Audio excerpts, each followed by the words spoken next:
뉴스 속보 시작하겠습니다. 정말 무더위가 장난이 아닙니다. 이 수해 때문에 큰 피해를 입었는데 이 수해 복구도 아직 끝나지 않았고 아직 먼데 또 찜통 더위입니다. 제가 식사를 하고 난 다음에는 이렇게 가볍게 하루에 2차례 정도는 산책을 하는데 이제 낮에 하는 산책은 중단을 했습니다. 도저히 이런 무더위에는 걸을 수도 없다. 이런 무더위 속에 또 무더위만큼이나 짜증나는 소식 3가지를 전할 수밖에 없습니다. 이 꼭 짚어보고 알고 넘어가야 될 뉴스입니다. 그러니까 윤석열 대통령의 계엄이 잘못됐다라고 해서 시민들이라면서 104명이 윤 대통령을 상대로 손해배상 청구를 한 것이 받아들여졌습니다.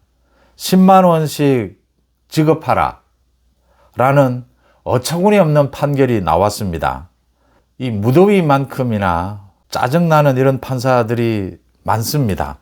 그래도 전체 판사들은, 대부분의 판사들은 합리적입니다. 그 다음 국민의힘의 당무감사위원회가 느닷없이 지난 대선 때 후보 교체 이 부분이 불법이었다라고 하면서 권영세 비대위원장과 이양수 당시 사무총장입니다. 이 두 사람에 대해서 당원권 정지 3년의 당원권 정지 이렇게 징계를 청구를 했습니다. 당무감사를 하고 난 다음에 윤리위에 이렇게 청구를 해서 이제 윤리위에서 결정을 하게 됩니다. 참 어처구니 없는 결정입니다. 또 대통령실에서 소위 가짜뉴스로 돈을 벌고 날마다 가짜뉴스로 이렇게 판을 짠다고 저는 평가하는 이 김어준 뉴스공장, 이 소속 기자들에게 대통령실 기자실 출입을 허용을 했습니다. 대통령실 이 기자단도 이제 가짜뉴스로 덮어보자.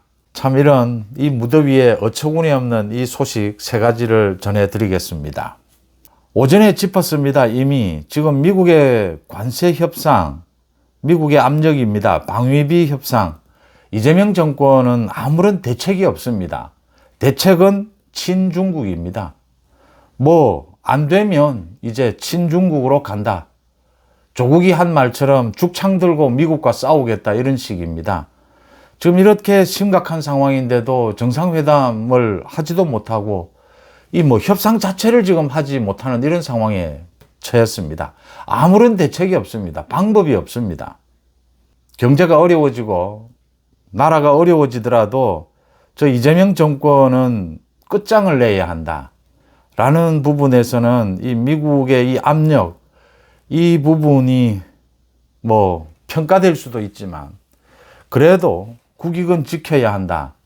이재명 정권은 유한하고 이재명 정권은 곧 끝장날 것이지만 대한민국은 영원히 발전해야 한다.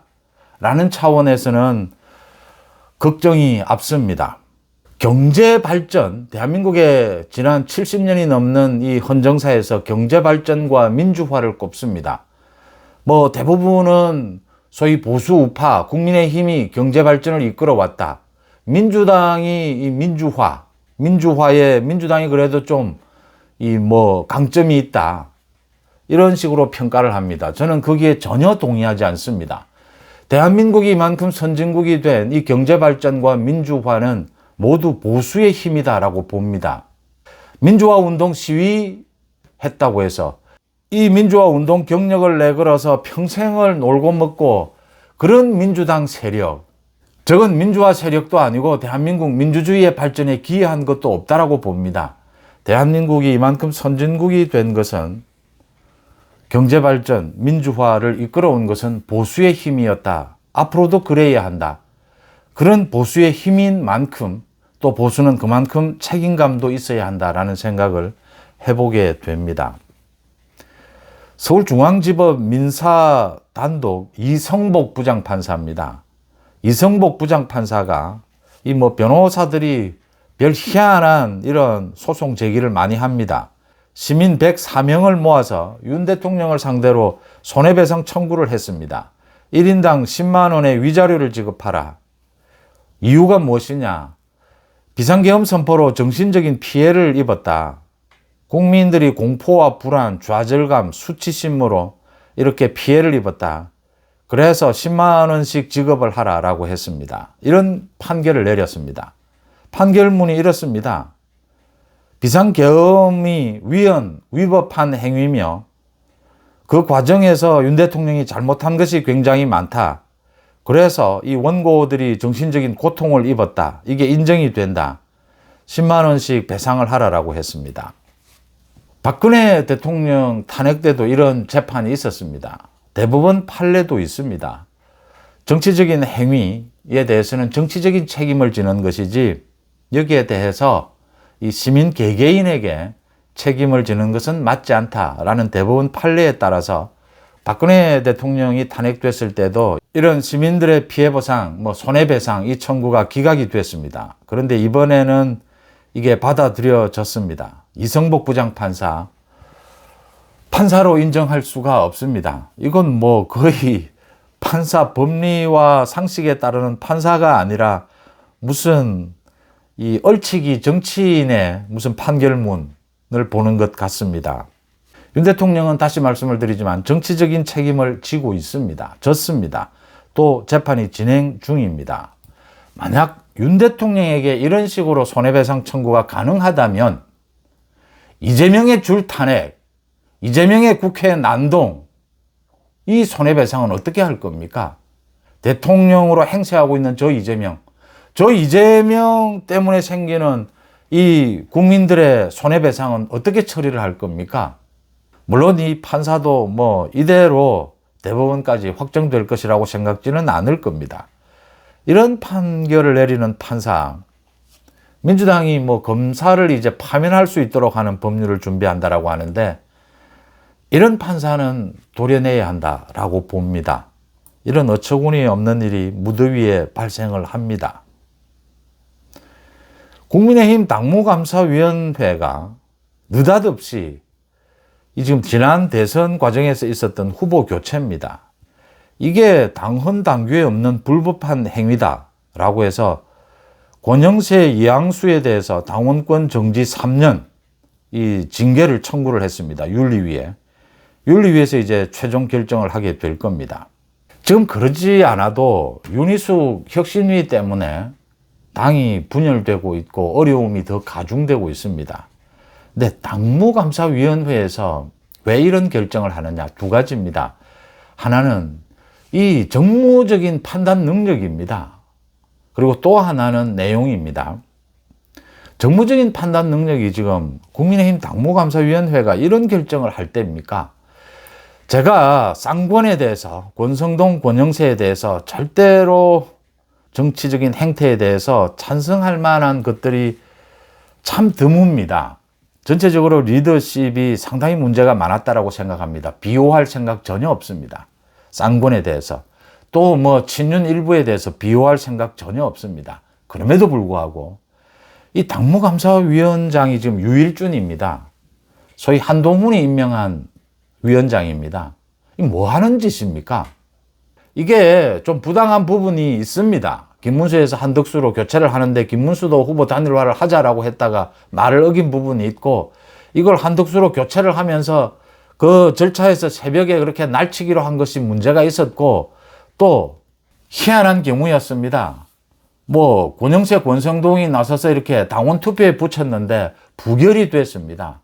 이 과정, 이 절차를 하나 둘씩 따져서 이 부분을 굳이 지금 이것 가지고 민주당이 공격하고 있는데 이 부분을 굳이 이렇게 이 대목에서 전당대회로 넘어가는 이 시점에서 이걸 따질 정무적인 이익이 무엇이 있느냐라고 하는 것입니다. 그 다음 두 번째, 이 내용에 있어서 법원에서도 이게 부당하지만 불법으로까지 볼 것이냐, 이 정당 운영에 관한 것입니다. 정당 운영의 자율성 부분, 이게 잘못된 겁니다. 부적절했습니다. 어쨌든 당원들이 뒤집어 엎었습니다. 그렇다면 지금 권영세 왜 또 권성동은 뺐느냐라고 해서 원내대표였다. 권성동은 자기도 포함시켜라라고 하고 있는데 이 내용에 있어서도 이걸 불법으로 감사위가 이렇게 규정할 부분이었느냐라는 생각을 하게 되고요. 그러니까 이제 말이 나오는 겁니다. 감사위원장은 한동훈이 임명을 한 사람이고 이제 윤리위에서 결정하게 될 텐데 여상원이죠. 연상원 전 판사. 이건 또 권영세가 임명을 했다. 윤리위에서 뒤집어 엎을 것이다. 그러면 또 논란이 일 겁니다. 이 눈에 보이지 않습니까? 한동훈이 전당대회 출마도 못하는데 한동훈을 좀 도와주겠다라는 생각으로 이런 당무위에서 이런 결정을 한 것으로 보입니다. 지난해에 한동훈이 윤석열 대통령에 대해서 뭐 개혁을 주장을 할 때에 그 한동훈에서 조금도 발전이 없습니다. 아직도 계속해서 반윤이고 반윤석열이고 반전환길입니다. 여기에서 뭐 더 이상 발전이 없습니다. 한동훈은 제가 좀 심하게 말씀을 드리면 지난해에 제가 한동훈이 하는 행태에 대해서 찬성한 적이 많습니다. 그런데 지금의 한동훈을 보자면 정치판을 떠나는 것이 맞습니다. 한동훈은 정치적인 발전할 가능성이 없습니다. 정치에 맞지 않습니다. 대통령실 출입 기자단에 소위 김어준, 이상호, 장윤선, 김어준, 가짜뉴스 전문가입니다. 이 소위 선전, 거짓 선동의 전문가입니다. 포함을 시키겠다. 그래서 지금 많은 사람들이 대통령실 질문하는 기자들도 공격을 하는데 이제 대통령실을 완전히 이 기자들을 잡돌이 하려고 하는 것이냐. 또 얼마나 가짜뉴스를 쏟아내고 이 이재명, 이재명을 거의 초항을 합니다. 이런 사람들을 대통령실에 합류를 시키느냐. 대통령실에서는 이런 좌파 아니라 우파도 신청하면 모두 받아들이겠다. 소위 이제 인터넷 언론입니다. 이 대통령실의 경우에는 윤석열 정부 때 이 부분을 정리를 좀 했습니다. 이 인터넷 언론이 제대로 된 취재를 할 수 있는 조직을 갖췄느냐. 그 다음 가짜뉴스를 많이 만들지 않느냐. 그 다음 더 중요한 겁니다. 결국은 공익성입니다. 공익성. 이게 유튜브다. 단순히 유튜브 채널. 이 공익성을 추구하고 있느냐. 지금은 이제 전 국민이 기자입니다. 전 국민이 언론인입니다. 언론의 정의도 바뀌어야 하고 이 많은 기자들도 모두 누구나 기자가 될 수 있습니다. 그런데 이 공익성 측면에서 보면 언론은 사회과학입니다. 팩트체크, 검증입니다. 끊임없이 취재하고 취재한 부분을 사실에 맞느냐 맞지 않느냐를 검증해야 하고 계속되는 이런 과학적 작업을 계속하도록 훈련되어야 하고 그 훈련의 결과물로 공익성을 추구하는 언론 활동을 해야 합니다. 그게 가장 바람직하죠. 대통령실이 무제한 개방할 수는 없습니다.